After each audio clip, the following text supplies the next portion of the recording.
So back in the Panland video, I expressed interest in wanting to shoot with a half-frame camera, but I wasn't willing to pay the price most people were asking for essentially half a video's worth of content.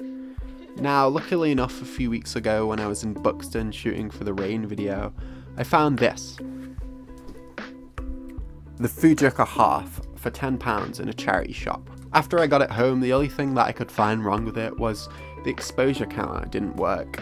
And I was going to try and fix it, but I figured it wasn't worth the risk of breaking an otherwise okay camera. So I loaded it with some Fujica C200 and started to shoot.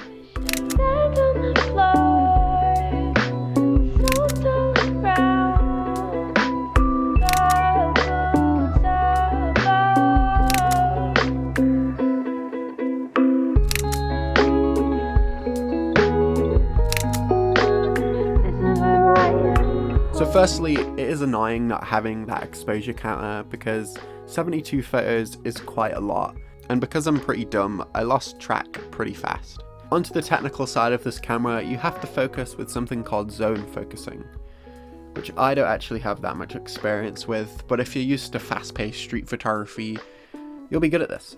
So basically with this camera, you can't see what's in focus through the viewfinder. It's just this piece of glass that goes all the way through.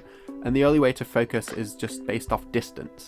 On the lens, it has different markings of feet away from the camera, and you just kind of guess, like, that person's 5 feet away. So you set it to 5 feet and hope you know how far 5 feet away is.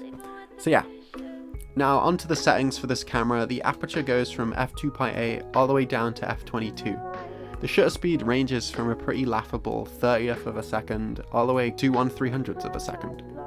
Now fortunately enough, this camera actually has auto exposure mode, which is great because all of the settings on this camera are bunched up together at the front of the lens, and adjusting them is just such a tedious and slow process, which just left me frustrated most of the time. Now this thing is actually quite nicely built, and I really like the design, which is strange because I don't really like the 60s vintage cameras this thing reminds me of. Now the nature of half-frame cameras means by default your photos will be in the portrait orientation, but I generally prefer that, so that's pretty good. So yeah, that's it for this camera. It's a good little shooter and well worth the £10 that I paid for it. Now moving on to the photos, you basically have two options when it comes to scanning. You can have them scanned individually like they're intended to be, or you can get them scanned in the same kind of 35mm size where you're left with these two diptychs. Now like most people, I opted for the double frame just because it gives you this really cool opportunity to shoot this pair of images that match and complement each other. Once again, because of the broken exposure counter, this was actually quite hard to do, but by luck, I actually got some pretty good results.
So I just finished looking through the last couple of photos that I shot, and while they're not bad photos, I definitely prefer the ones of Rory and the ones that I took at the beach. In them I've kind of captured different moments of time in the same image, and the ones at the lake are just these kind of pretty pictures, and like I've said, they're not bad, they're just nothing special. So usually at this point I'd probably be done with the video and finish it up, But this time instead, I'm going to try and stick with it. Tomorrow I'm going to head to the city centre and try and get some street photography. My thinking is that I can photograph different angles of the same scene, and hopefully if they're paired together, I can get some pretty interesting results. So yeah, sorry about how grainy it is, it's very dark in here, and yeah, I'll see you tomorrow.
So don't worry, you're not losing your eyesight.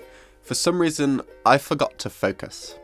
This morning when I took the first photo of the cactus and Rory, I set the camera at 3 feet, and then the rest of the day, I just forgot.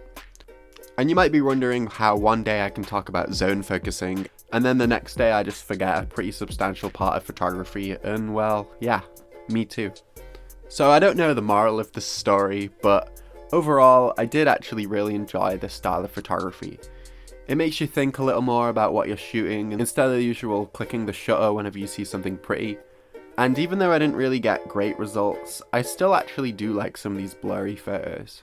And after all, I did make a book about out of focus images. Now lastly, I just wanted to mention that if you're like me and you've taken a couple of images that haven't paired well, there's always the option of editing them. If you've got your own scanner, you can physically splice the film in half. Or if you're a little lazy, I suppose you could do it in Photoshop, although I feel like that negates the whole purpose on shooting on film, and after all, it wouldn't be an authentic aesthetic. So yeah, thanks for watching.